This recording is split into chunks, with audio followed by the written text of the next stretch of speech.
boa tarde a todos, novamente. O meu nome é Carlos Silva, já cá estive no início da tarde. Como devem reparar, não estou a usar uma casaca de cabedal, nem vim de Malta, portanto não sou o Jorge Santos. O Jorge Santos teve um pequeno imprevisto de saúde e, portanto, eu vou tentar, vou substituí-lo e vou fazer a tarefa de dar uma perspectiva dos principais desafios para os fatores humanos, tendo em vista esse futuro muito, muito próximo, que é 2025. Rui, não sei se alguém pode pôr a minha apresentação. É só seguir, acho que tens que sair, acho que podes usar a Tem que sair, ok.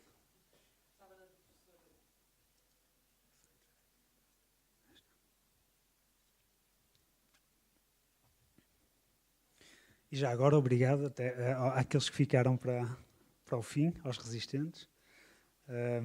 Espero que valha a pena depois desta apresentação. Portanto, como eu disse, vamos falar um pouco dos futuros fatores humanos para um futuro relativamente próximo, 2025.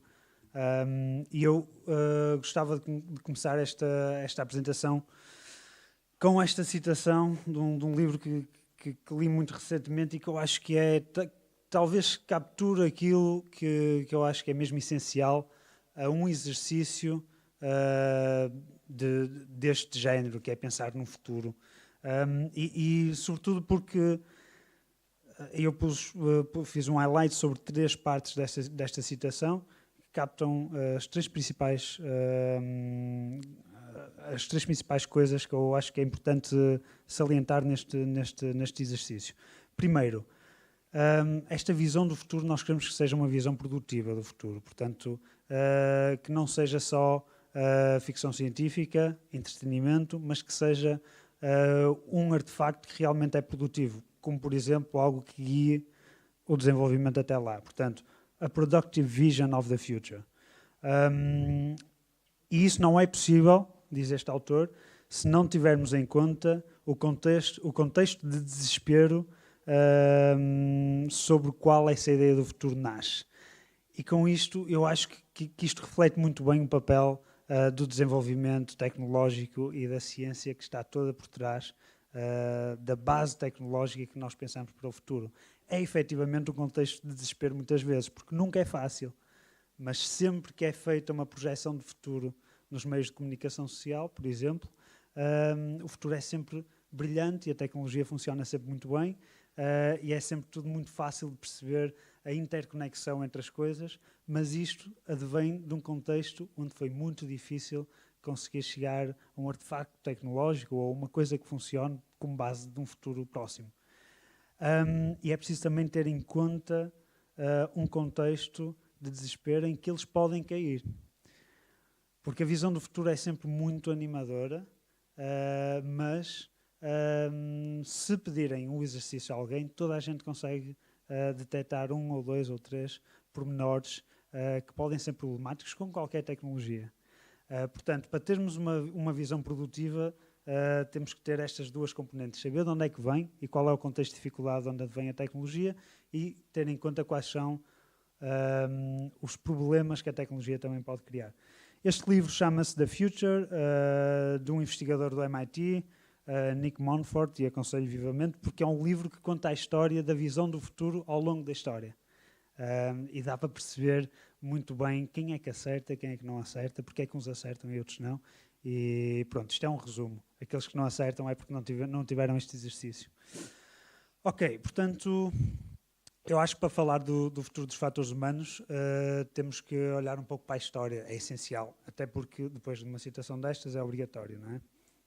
Portanto, eu vou começar por apresentar aqui os 4 cavaleiros, não do Apocalipse, mas os 4 cavaleiros dos fatores humanos, 4 investigadores de áreas completamente diferentes, mas com um trabalho seminal e que constituem a base sobre a qual nós queremos trabalhar daqui para a frente. O primeiro, um nórdico, Jens Rasmussen, que trabalhou durante muitos anos e foi um dos pioneiros e um dos investigadores mais importantes na área da energia nuclear e das salas de controlo. Essa é uma área tradicionalmente muito forte ao nível dos fatores humanos, porque não há espaço para erro. Quando o erro acontece, temos Chernobyl, temos Fukushima, etc.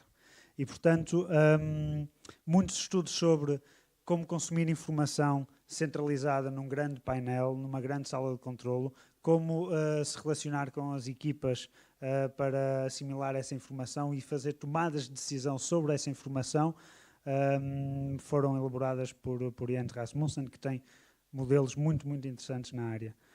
James Reason,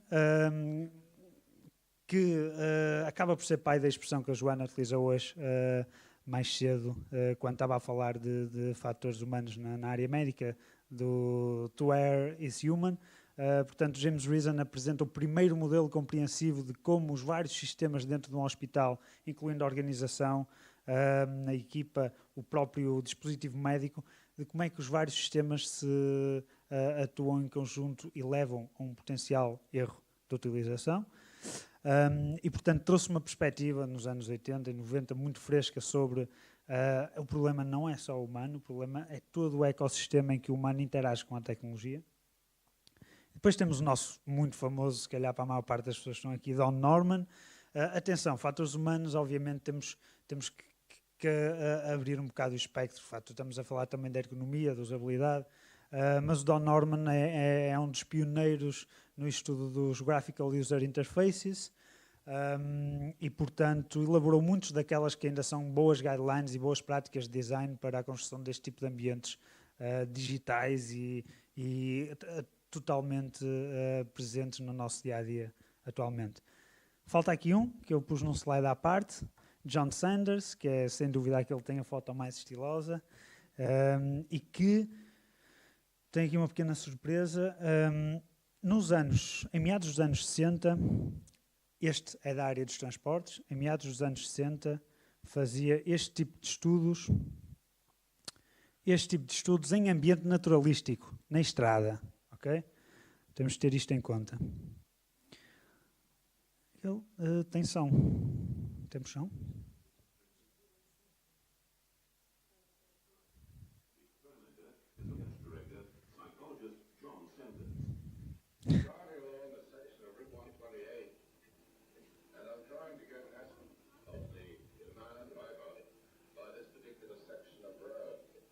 Portanto, o objetivo desta experiência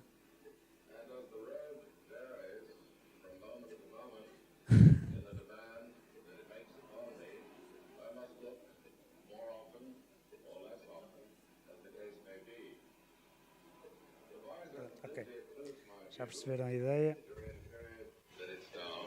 O objetivo desta experiência era estudar os processos de memória a muito curto prazo na performance de condução e, portanto, ele usava um blinder com uma determinada frequência definida que ocluía a visão da estrada ou permitia a visão da estrada, ia variando os tempos, a frequência, etc., e estudava a performance de condução. Obviamente, um estudo impossível de replicar nos dias de hoje em condições naturalísticas. Infelizmente, os comitês de ética já não o permitem, mas... portanto, aqui temos 4 investigadores de áreas completamente diferentes, com um trabalho muito interessante e com muito para dar para este exercício de pensar no futuro. Ok, eu vou tentar ser breve e apontar só algumas direções em três categorias principais, Smart Cities, e que de resto se tem falado muito hoje, portanto acho que estamos muito alinhados, é quase um roadmap geral do CCG, não é? E também é bom ver esta congruência dos vários departamentos aqui, que acabam por estar a ser muito complementares nestas áreas específicas. Smart Cities,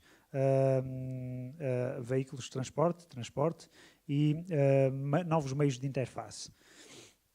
Ok, em relação a Smart Cities, já se falou aqui muito no contexto e no buzzword e pegando um pouco também naquilo que o professor disse na última apresentação, este slide é só para exemplificar. Isto são a descrição de 4 projetos diferentes de Smart Cities em 4 cidades diferentes e se não tivéssemos a legenda em baixo nós pensaríamos que era tudo o mesmo projeto. Isto exemplifica um pouco da confusão que anda à volta e mais uma vez também não um pouco nos meios de comunicação social sobre o que é este conceito, o que é, para que serve. Há tanto investimento, mas como é que nós podemos fazer com que esse investimento seja efetivamente produza valor? Ok, portanto, roubei um termo ao colega João Moutinho, da última discussão que tivemos há umas semanas. Roubei um termo e que eu acho que exemplifica muito bem como é que podemos transformar estas ideias em algo que realmente cria valor. E se calhar podemos fazer alguma distinção entre Smart Cities e Urban Intelligence, não sei, mas nós tivemos uma discussão muito interessante com a professora Paula Trigueiros também aqui há tempos, em que ela gostou muito da diferença entre estes dois termos, smart versus intelligent, esperto versus inteligente. O esperto, em português pelo menos, é uma coisa que está cingida no tempo e é quase uma chique espertice, não é? É uma coisa muito seccionada naquele tempo e por vezes até pode ter um resultado muito breve, mas sem grandes consequências futuras. A inteligência não, é algo que dura, que é fundamentada num leque de conhecimento muito mais abrangente e que realmente tem implicações muito, muito grandes. E pronto, eu acho que é isto que nós temos que olhar nesta questão das Smart Cities. Temos que olhar mais para a parte do planeamento, da integração entre os vários sistemas que fazem parte de uma cidade e procurar long-lasting resultados que efetivamente se perdurem no tempo e efeitos sobre a governance, efeitos sobre quem administra e gera a própria cidade. Senão, como disse muito bem, há um conjunto de sensores. Portanto, tem-se falado muito nestas três áreas, vou passar um pouco isto porque falou-se muito, energia, mobilidade, sustentabilidade, e há vários tipos de sistemas que estão a ser postos no local, que tentam lidar com isto. O problema é, mais uma vez, nós queremos ter isto tudo integrado. Tendo isto tudo integrado, como é que fazemos sentido desta informação toda? Como é que tomamos decisões informadas sobre todo o conjunto de dados que tem muito valor, se forem bem captados, de todos estes sistemas? Uma das soluções pode ser localizar a inteligência numa infraestrutura. Há pouco falava do Rasmussen, que estudou durante toda a sua carreira a atuação dentro de salas de controlo para a energia nuclear, mas o problema não é muito diferente, a única diferença é a criticalidade e o aspecto de segurança, mas a cidade pode ser vista como um sistema semelhante e pode ser apresentada como um sistema semelhante. Portanto, uma sala de controlo para uma cidade inteligente, com uma clara definição das interconexões dos vários sistemas e uma clara demonstração visual dos vários sistemas, pode ajudar de sobremaneira aos operadores que vão fazer gestão da cidade e que vão comunicar com os operadores que estão na cidade, por exemplo. Eu sumarizei aqui 3 desafios na área das Smart Cities que eu acho que podem ter um grande contributo dos fatores humanos. Esta é a primeira que eu acabei de mostrar, a questão de centralizar a informação em real time numa sala de controlo e como apresentar essa informação, como extrair valor dessa informação para quem está a monitorizar e a controlar a cidade, como fazer, por exemplo, a coordenação entre esses controladores e os field operators, on-field operators, que é um termo da energia nuclear, mas é o que acontece na cidade também. Quem faz a recolha do lixo são operadores que estão no local. Mas tem que haver aqui uma coordenação e a comunicação entre eles. Todos os aspectos de comunicação, da apresentação dos dados, até de gestão de alertas, warnings, que possam ser feitos nesta sala de controlo, devem e têm que ser validados com estudos de fatores humanos e com estudos que colocam o utilizador no centro da decisão. O segundo aspecto pode não ter nada a ver com a sala de controlo, mas tem a ver com tornar esta informação que é captada nas Smart Cities usável, uma informação de valor para quem toma decisões no município. Okay? Uma apresentação gráfica clara de um determinado sensor ou de um determinado fenómeno de gestão de energia, por exemplo, da cidade, pode ter um impacto muito grande na tomada de decisão diária ou na tomada de decisão noutro aspecto temporal de quem está efetivamente a governar a cidade. E, portanto, há um grande papel, um papel muito importante da visualização de dados. Por outro lado, o terceiro ponto tem a ver com o papel com o cidadão que está na cidade. Portanto, nunca é demais referir, como o João disse na manhã, que as Smart Cities também vão ter muito valor se efetivamente envolverem o cidadão no processo de operação e no processo de decisão, se calhar até, ou pelo menos no processo de reporting de casos que precisam de atenção, etc. É necessário criar interfaces para comunicar com o cidadão. Mas não há nada mais frustrante do que ter um interface criado, o cidadão utilizar e depois esbarrar naquilo que experiencia já hoje em dia sem as cidades inteligentes, que é, eu reporto isto, mas não há efeito absolutamente nenhum. A estrada continua como está, o poste continua sem iluminação. Portanto, todo este desenvolvimento tem que ser muito bem coordenado também com práticas de resposta da própria cidade àquilo que foi o pedido do cidadão e àquilo que foi a interação. Por outro lado, há outro aspecto na qual os fatores humanos, e nomeadamente os estudos de aceitação e os estudos mais qualitativos, podem trazer, que é a questão, e já foi falada aqui também, de privacidade dos dados e o sentimento que alguns cidadãos, nomeadamente na Europa, podem ter de que, se eles forem usados como sensores, possam passar a ter este sentimento de vigilância. Eu acho que é necessário um grande foco nos estudos qualitativos e em perceber o que é que as pessoas estão dispostas a ceder. Isso não é mau, isso pode até ajudar a guiar o processo de decisão de quais são as variáveis que os meus sensores vão captar. Esta aqui, esta identifica diretamente uma pessoa e a pessoa não está muito bem, não está muito à vontade em ceder esta informação, mas se calhar há esta variável relacionada que tem uma correlação com a outra e que torna mais difícil a identificação da pessoa e que se calhar as pessoas estão mais dispostas a ceder. Mas isto tudo pode ser estudado e carece de um estudo prévio. Portanto, em traço geral, estas são as áreas que nós vemos como áreas de atuação para 2025 nos fatores humanos. Transporte. Ok. E isto é vou pegar num tema que foi extensamente debatido hoje, mais uma vez, que é a questão da automação. Os transportes são, se calhar são 20% do tempo diversão e satisfação, quando estamos a conduzir um carro numa estrada decente, numa boa estrada, uma boa máquina, mas 80% do tempo é frustração. Se temos um carro completamente manual, a frustração pode ser, como podem ver na imagem à vossa esquerda, pode ser operar esta máquina num contexto difícil. Se temos um contexto completamente autónomo, isto é ficção científica, mas se lembram do filme, o Schwarzenegger no final tirou o robotáxi do lugar e destruiu a máquina porque ele tinha personalidade e porque ele escolhia para onde ir e porque ele falava e porque ele dava indicações.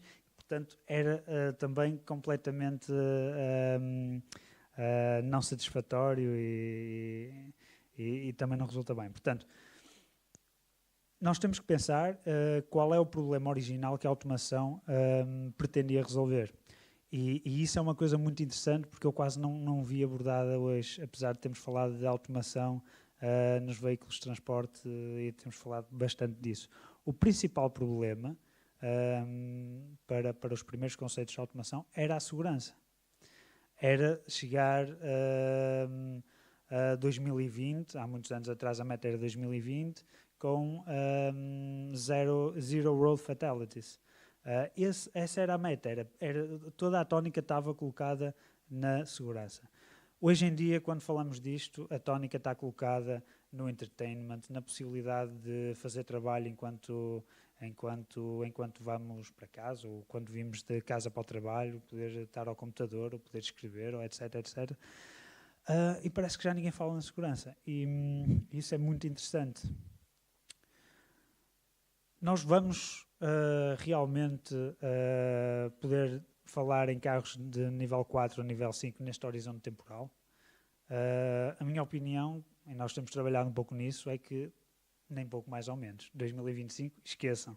2030, 2035, não sei, dificilmente. Mas porquê? Porque apesar da tónica da comunicação social não estar na segurança, a tónica de quem está a regular este tipo de coisas ou de quem está a investigar este tipo de coisas ainda está na segurança. E os resultados são assustadores. Até porque o futuro próximo, e aí sim podemos falar de 2025 ou 2030 ou 2035, é um mixed road environment. É um ambiente onde temos carros com alguns sistemas autónomos, mas que têm que conviver com carros tradicionais e que têm que conviver, sobretudo, e muito importante, com aquilo que se chama vulnerable road users. Peões, ciclistas, até pessoal em trotinetes elétricas, que é um grave caso agora, por exemplo, em Lisboa. Toda a gente está a utilizar aquilo e é um perigo. E esse é o grande desafio. O desafio do futuro próximo é ter carros com níveis de automação baixos, estamos a falar de nível 3, ali um híbrido entre o 3 e o 4, mas que obviamente vão ter que retomar o volante, num contexto em que estão em convivência com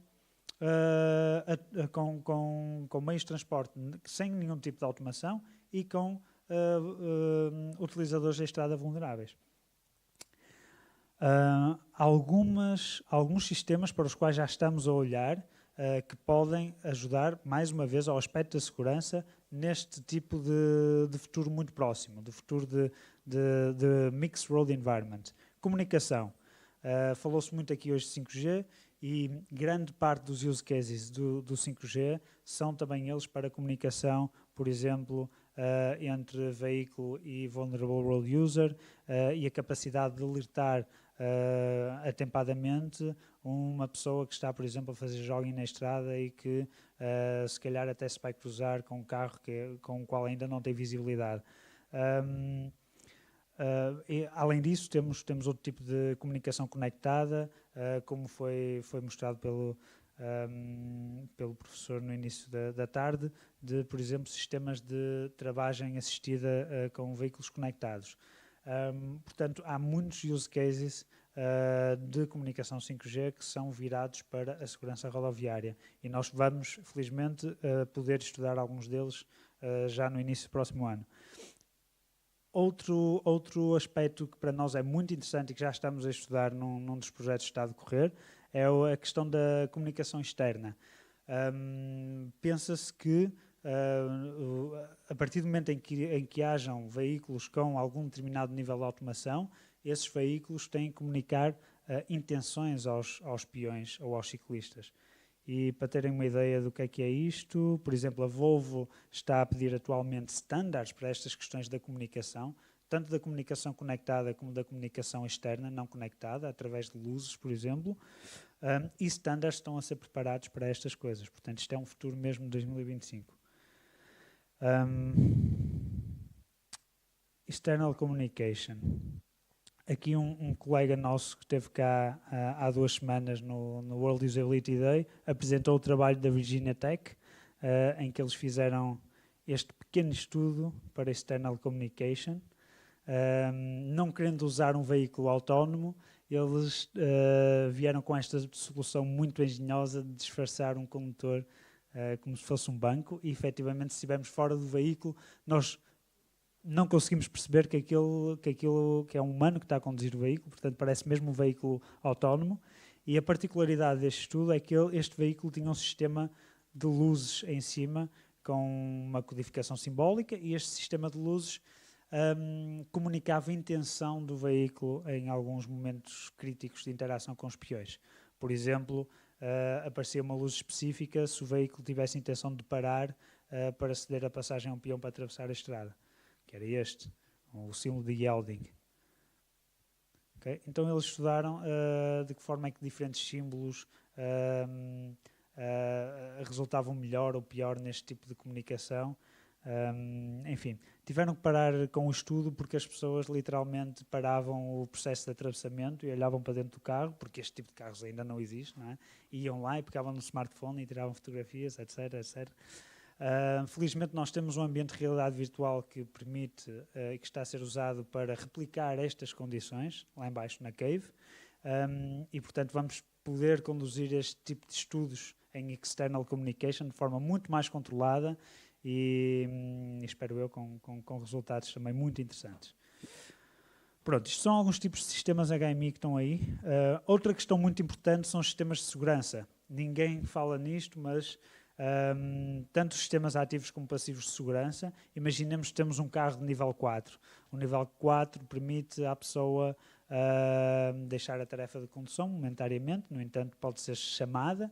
O nível 5 retira completamente o ónus de condução do ocupante do veículo, pode nem sequer ter volante, mas tanto no nível 4 como no nível 5 e no nível 3 um pouco, começa-se a pensar na possibilidade de ter posições do banco do condutor um pouco não convencionais. Por exemplo, um banco muito reclinado ou, em alguns conceitos mais avançados, poder até mudar a orientação do banco e ter o condutor virado para aquele que está no lugar de pendura ou até virar-se completamente.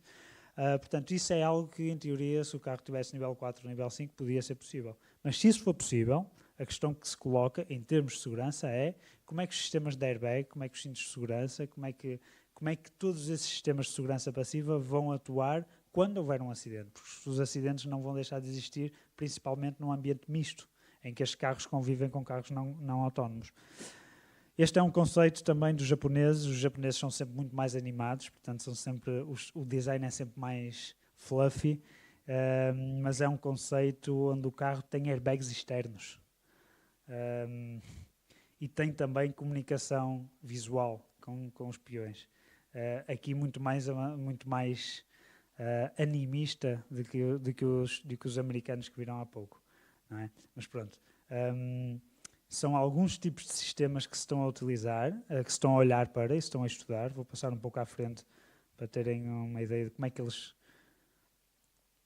é que eles envisionam Portanto, ele comunica, entende, a pessoa pode responder e depois tem estes airbags exteriores que eles esperam mitiguem algum tipo de interação menos como mostra aqui, menos segura.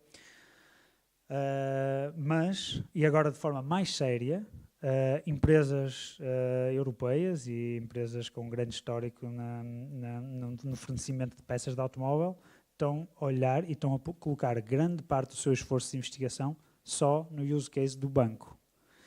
Principalmente para lidar com este tipo de problema. Se vamos ter a possibilidade de estar em condições, em posições não convencionais, como é que o banco vai reagir? Quais são os atuadores no banco que vão permitir que, na iminência de um acidente, de uma colisão, o sistema de airbag continue a funcionar, ou o sistema de cinto de segurança seja efetivo, etc, etc.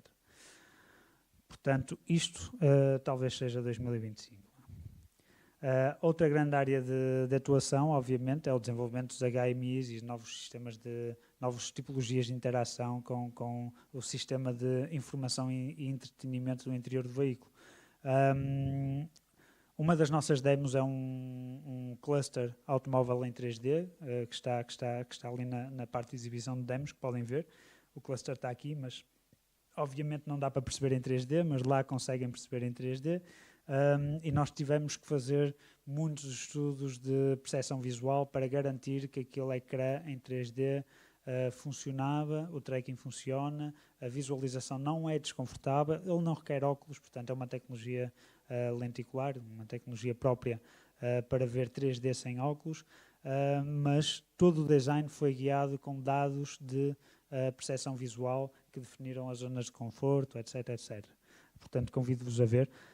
Mas também relacionado com o HMI, este é um exemplo do interior do Tesla Model S e é o HMI em utilização neste tipo de Teslas. Interessante, muita gente gosta.